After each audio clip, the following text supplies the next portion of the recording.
Isn't she something?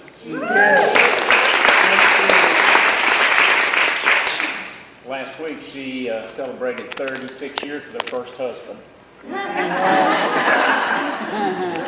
Best decision she ever made. In September of '06, I was diagnosed as a type 2 diabetic. I had no energy. I was run down. I had to force myself to get up each day and just get out. No enthusiasm in my life, and as a minister, you've got to project that image and all, but with all of the worries of pastoring a church, revivals, church camps, by September, I was exhausted and I knew something was wrong, so I went to my doctor. And when they checked my blood sugar level, they brought a wheelchair into the room and said, "Get in it, you're going into the hospital." And I went into the hospital, and so I was there for 3 days and 3 nights. I came out 4 shots of insulin a day and taking the metformin. I did that until the month of April 2010. Now, for 4 years, if it was going to come down, if I was going to do better, it would have happened. It did not happen. I knew that I was addicted to insulin for the rest of my life. My doctor told me, "Jerry, you'll be insulin dependent for the rest of your life." And I'm going to tell you something, and Miss Pritchett, you know what I'm talking about. When you have no hope, in Scripture, Paul says, "You of all people are most miserable."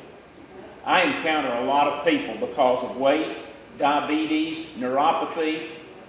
They have no hope. In April of 2010, Deborah, she would say to me, "Jerry, I'm fat and 50. I've got to do something. I've got to find a job, so let's lose weight." And I'm thinking, here we go again. Every time she goes on a diet, I end up on a diet. She found out about this product, Slim, and she's going to put it in water and shake it up, and she's going to lose weight.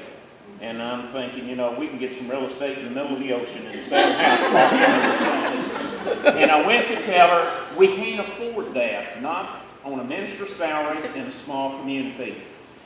And it was like the Lord said to me, "Jerry, she has supported you in everything you have done, and you're going to support her in this."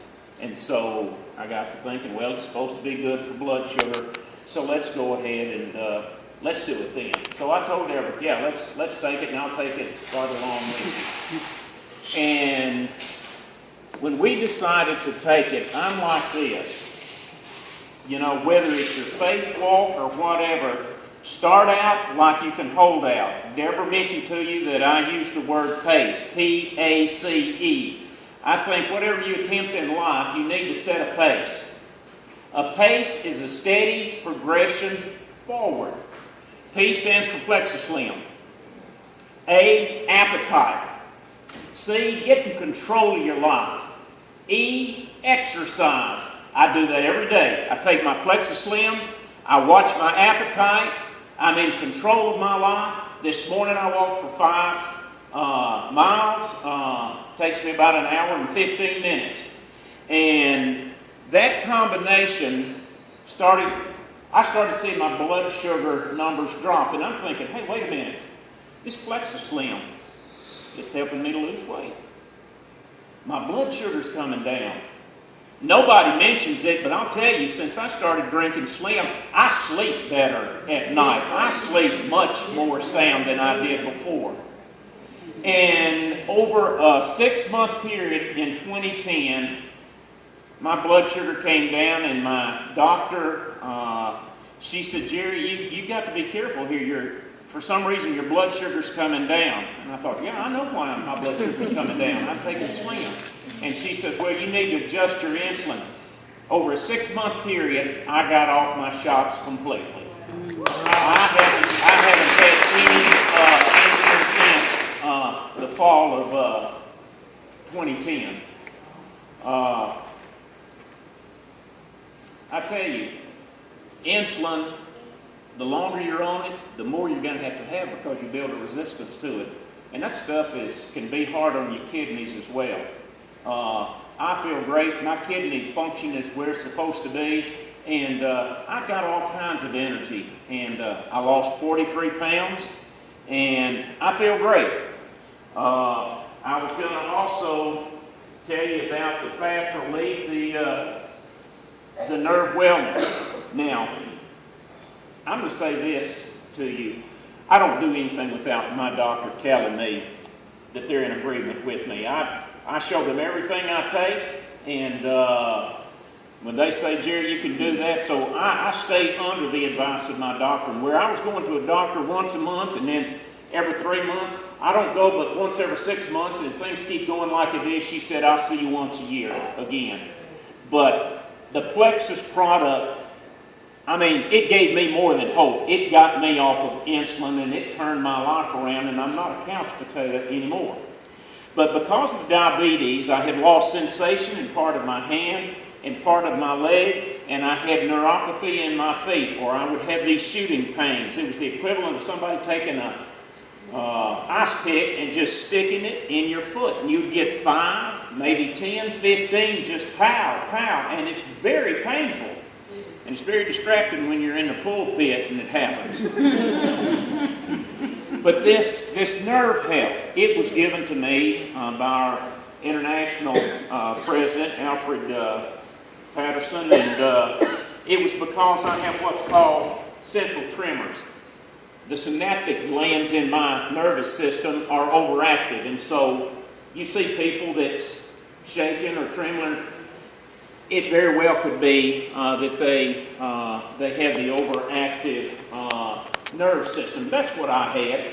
I like to get up in the mornings and about 5 and make coffee, and I got to the point years ago where I could not take 2 cups of coffee into the bedroom for my wife in the morning because I'd just feel it all over the house.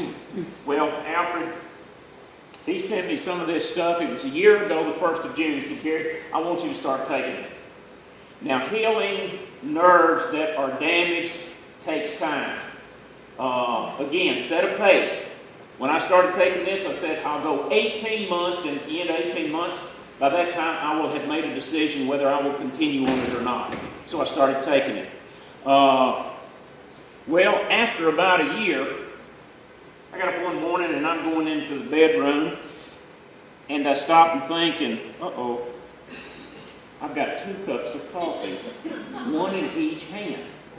And, you know, Deborah can get up here and get so bubbly, and I just wanted to get bubbly and spill it all over.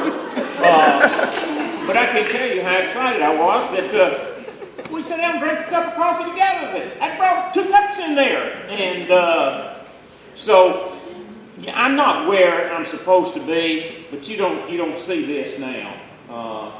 It has really calmed my nerves down. But several months ago, my hand there was an itchy sensation there, and I started scratching it, and I said, wait a minute. The feeling has come back. The sensation has come back on the surface of my hand here. And down the side of my leg. I can tell if I'm touching. It's not like my leg's sleeping now. And I told Deborah the other day, it's probably been 6 months now since I've had that shooting pain in my feet. So, and I was talking to a lady yesterday. She was telling me how she's going through chemotherapy, and I said, can I ask you a question? She said, sure. I said, when you go to the refrigerator, go to get something out cold. She said, sir, I have to put gloves on. I can't touch something that's cold because of the chemotherapy. Sure. My fingers, it's just tremendous pain for me. And I said, yeah, you're having nerve damage from your chemotherapy.